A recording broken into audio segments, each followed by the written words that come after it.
We do not know who she is at this juncture. We're trying to identify her. She does appear to be in her teens. Again, with 2 assault-type rifles and at least 1 pistol. No,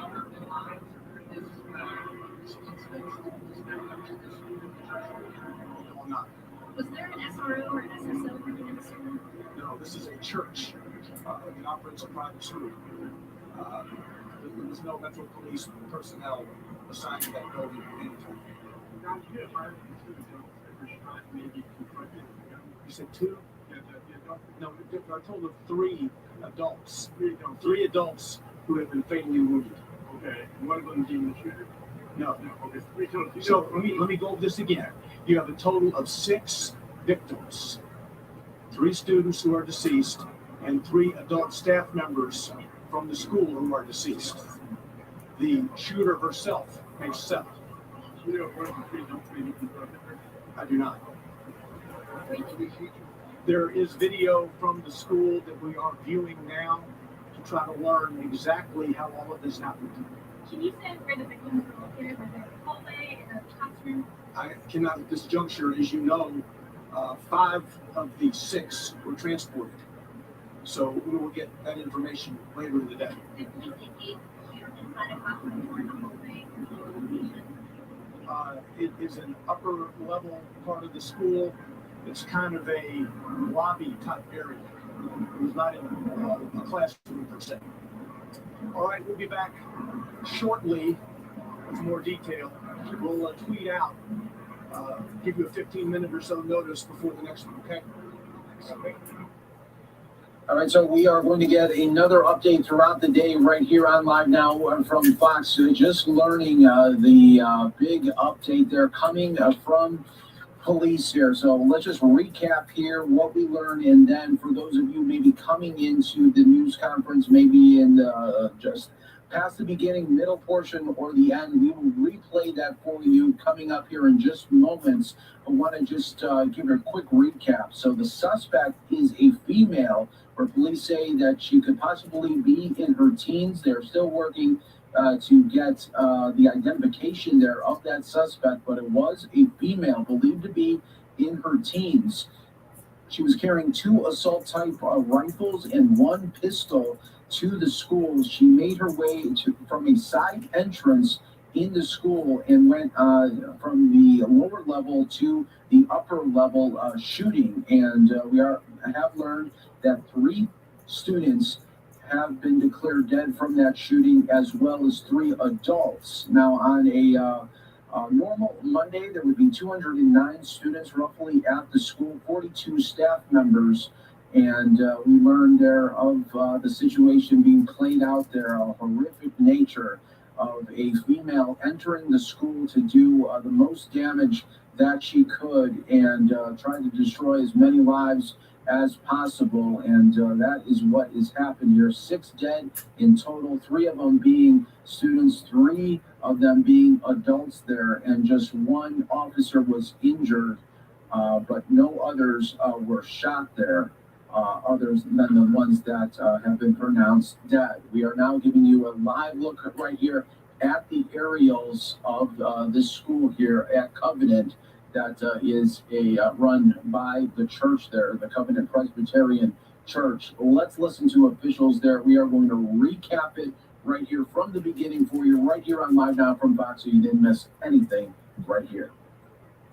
More from this spot later in the morning with Chief John Drake and others. At 10:13 this morning, the police department received a call of an active shooter inside Covenant School, Covenant Presbyterian Church. The police department response was swift. Officers entered the first story of the school, began clearing it. They heard shots coming from the second level. They immediately went to the gunfire.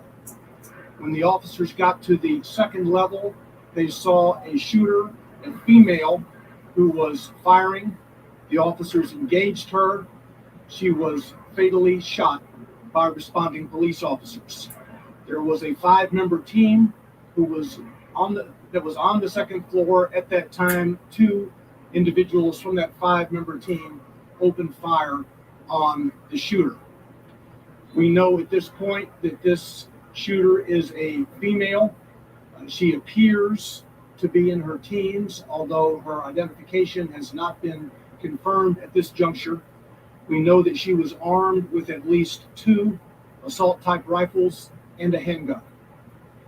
We are efforting now to identify her. She entered the school through a side entrance and traversed her way from the first floor to the second floor, firing multiple shots. We now know that there are 3 students who were fatally wounded, as well as 3 adults inside the school. We are working to identify those victims. Including the shooter, a total of 7 persons were killed as a result of this morning's incident at the school. By 10:27, the shooter was deceased. The officers had engaged the shooter by 10:27, and she was deceased. Again, I said the first call came in at 10:13 this morning. We'll have more details to give you later in the morning. Chief Drake will be here in a bit. Now, Kendra Maloney from Nashville Fire. Fire department crews are dispatched for active shooter incidents as well, for medical support, but also for an RTF response, which is a rescue task force response to go in alongside of MNPD response. Our crews were right there on the scene to provide medical aid to any survivors, but also be there for victims so that we could try life-saving efforts in this case. So we went in as soon as it was safe for our responders to do so, to try to provide life-saving efforts for those that were impacted by this incident and this tragedy.